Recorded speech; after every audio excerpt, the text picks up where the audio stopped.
Saudara yang saya kasih dalam nama Tuhan Yesus, saat ini bukan hanya bangsa kita, tetapi seluruh dunia sedang mengalami satu penderitaan dan kesesakan yang luar biasa, yaitu bencana COVID-19.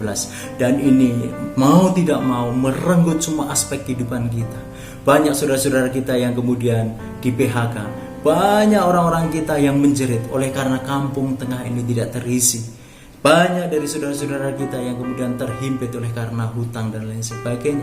Saudara, sudah saatnya kita mendengar apa yang firman Tuhan katakan. Nah saudara, pada kesempatan ini saya mau menyampaikan sebuah firman berkaitan dengan Yunus, dari pasal yang pertama sampai dengan pasal yang keempat. Nah saudara tahu ceritanya.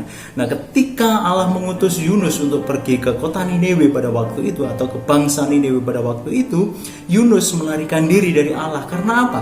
Yunus tahu bangsa Niniwe itu bukanlah bangsa Yahudi.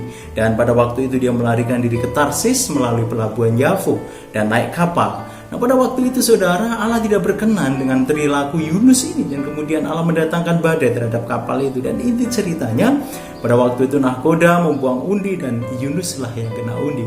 Dan Yunus kemudian dilemparkan ke lautan, dan lautan itu kemudian menjadi reda. Yunus pada waktu itu ditelan ikan yang sangat besar. Nah saudara yang saya kasih di dalam nama Tuhan Yesus, sebagai seorang pelayan Tuhan, Yunus melarikan diri dari panggilannya, yaitu menobatkan kota Niniwe.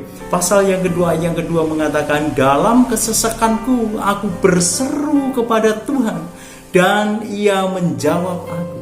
Dari dalam dunia orang mati aku berseru dan engkau mendengar aku ya Tuhan. Teriakan Yunus ini didasari oleh iman yang begitu luar biasa. Ia belum mendapatkan apa-apa, bahkan belum keluar dari perut ikan, tetapi dia sudah mengatakannya melalui doanya, dan ia menjawab aku, bahkan engkau mendengar aku. Sebuah iman yang luar biasa sekali, dan di dalam kesesakan itu ia berteriak. Dan ayat yang ketujuh saudara, dari firman Allah yang hidup, ketika segala pengharapanku telah hilang, kembali aku teringat akan Tuhan. Saudara, di dalam masa-masa kesesakan, di dalam masa-masa di mana pengharapannya sudah mulai pudar, oleh karena dia berada di dalam perut ikan, dan hanya satu, yaitu kematian yang akan membawa dia. Tetapi dia mengingat Tuhan, dan doaku yang kupanjatkan dengan setulus hatiku dikatakan sampai kepadamu di dalam bait-Mu yang kudus. Kembali lagi saudara, Yunus mengatakannya di dalam iman yang luar biasa di hadapan Allah. Nah saudara yang saya kasih, setelah Yunus berdoa dan berteriak seperti itu, maka kemudian di ayat yang ke-9, tetapi aku dengan ucapan syukur akan kupersembahkan korban kepadamu, apa yang kunazarkan akan kubayar, keselamatan adalah dari Tuhan. Saudara, pertobatan Yunus mendasari doa yang ia naikkan. Bahkan syukur, persembahan, nazar dilakukan pada waktu itu, dan Yunus didengarkan oleh Allah. Saudaraku yang saya kasih di dalam nama Tuhan Yesus, pada pasal yang ketiga, Yunus kemudian pergi ke Niniwe, dan dia mulai menyampaikan kebenaran firman Tuhan itu. Dan indahnya saudara, orang-orang Niniwe pada waktu itu mendengarkan Yunus, saudara. Seluruh bangsa itu, mulai dari raja sampai rakyat jelata, bahkan hewan piaraan, melakukan pertobatan dengan berpuasa. Pertobatan Yunus mengawali doa, pengucapan syukur, bahkan nazarnya, dan kemudian Yunus terlepas.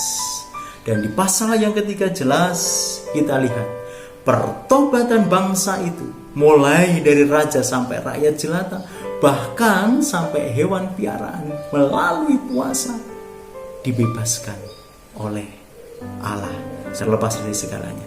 Siapa saudara dan saya? Saya tidak tahu, saudara pelayan, saudara pimpinan, ataukah saudara jemaat biasa. Saat ini gereja kita sedang mengadakan doa dan puasa, sama seperti halnya Yunus dan bangsa Niniwe. Saya mau kasih tahu kepada saudara, puasa kita akan menjadi sia-sia, doa kita akan menjadi sia-sia tanpa diawali dengan pertobatan. Tetapi ketika kita bertobat di hadapan Allah dengan apapun yang telah kita lakukan dan mendukakan hati Allah, baru kemudian kita berdoa, berpuasa, dan yang terlebih penting, mendasarinya dengan kebenaran firman Tuhan kita lakukan setiap hari. Tuhan akan melepaskan dari seluruh bencana yang saat ini kita sedang alami. Amin.